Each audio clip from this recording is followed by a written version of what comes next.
100ක් විතර එනවා ලංගම යටතේ ස්ථාපිත කරපු මෙට්‍රෝ බස් සමාගමට ජූලි වගේ වෙනකොට එනවා අගෝස්තු වගේ වෙනකොට අපි ඒ ටික ඔක්කොම ටික පාරට දා ගන්න පුළුවන්. ඔය 100 ඇතුළත නොකියපු කතාවක් මම කියන්න. මෙච්චර කාලයක් ඔය ලොකු ගනුදෙනු වෙනකොට කොහොමද ගනුදෙනු උනේ කියන ගැන පොඩි අවදාසක් ගත්ත හැකි. අපි බස් රථ ඔය ගෙන්නන බස් රථ 100 පතුල පහත් බස් රථ 100 එකක බස් රථයක වටිනාකම මිලියන 42ක් විතර වෙනවා. අපිට තේරිච්ච අඩුම ලන්සුවට සහ ඒ තාක්ෂණික කාරණා ඔක්කොම බලලා තෝරපු පුද්ගලයාට ගියේ මිලියන 42කට. ලක්ෂණ කීයද? 420යි. ඔය එක බස් රථයක වටිනාකම කීයද? ලක්ෂ 420ක්. කෝටි 4යි ලක්ෂ 20ක්. අපි ඔක්කොම ටෙන්ඩර් ගනුදෙනු ඉවර කරලා ඉවරලා ඒ හිමි සමාගමත් එක්ක සාකච්ඡා කරා. ඕගොල්ලොන්ට කවදාවත් ඇමති කතා කරලත් නැහැ. නියෝජ්‍ය ඇමති කතා කරලත් නැහැ. අහවල් දෙය දෙන්න ඉල්ලලත් නැහැ. ඇමතිට මෙච්චර පංගුවක් දෙන්න, නියෝජ්‍ය ඇමතිට මෙච්චර පංගුවක් දෙන්න, ලේකම්තුමාට මෙච්චර පංගුවක් දෙන්න. සතයක් ඉල්ලලා නැහැ. ටොෆියක්වත් ඉල්ලලා නැහැ. හැබැයි මේ සල්ලි ගේන්නේ ඕගොල්ලොම ජීවත් වෙන ලංකාවේ මිනිස්සු වෙනුවෙන්. අපිට මොනවද අමතරව දෙන්න පුළුවන් නිකන් ඉල්ලුවා. අපි ඉල්ලුවා කතා කරලා. ඕගොල්ලොන්ට 100ක් දැන් බස් ගනුදෙනුවක් එනවා. අපිට නිකන් ඕනේ මොන හරි දෙයක්. වෙනදා ඉල්ලන්නේ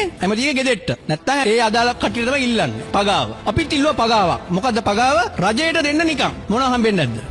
මේ කවුරුත් දන්නේ නැහැ තාම. බස් එක වටිනාකම ලක්ෂ 420යි. අපි ඉල්ලුවා බස් දෙන්න කියලා නිකන්. බස් 4ක් නිකන් දෙන්න එකග වෙලා තියෙනවා. ලක්ෂ 420 ගන්න. මොකද එහෙම එකඟ වෙන්නේ? ඒතර හිතා ගන්න කලින් ගනුදෙනු කොහොම වෙන්නේ නැද්ද කියලා. ඊළඟ තවත් බස් 200ක ඇනවුමක් මේ සතිය අන්තිමට ඇරෙනවා නේද? මේ සතිය අන්තිමට ඇරෙනවා බස් 200ක ඇනවුමක්. ඒකත් අනිවාර්යෙන් සභාපතිතුමා නෙගොෂিয়েට් කරන්න ඕනේ. නිකන් ඉල්ලන්න ඕනේ ගාන. බස් රථ 200 කියන ලොකු ගානක්. ප්‍රොෆිට් එකක් තියෙනවා. අපිට සතයක්වත් එපා, සභාපතිතුමාට එපා, සීෝලාට එපා. අඩුම ගානේ බස් රථ 10ක් 15ක් කරේ නිකන් ඉල්ලන්න. දෙනවා මිනිස්සු. තව 600 එකක් යනවා. ඒකෙත් ඉල්ලන්න නිකන්. මොනවටද නෙවෙයි රටට.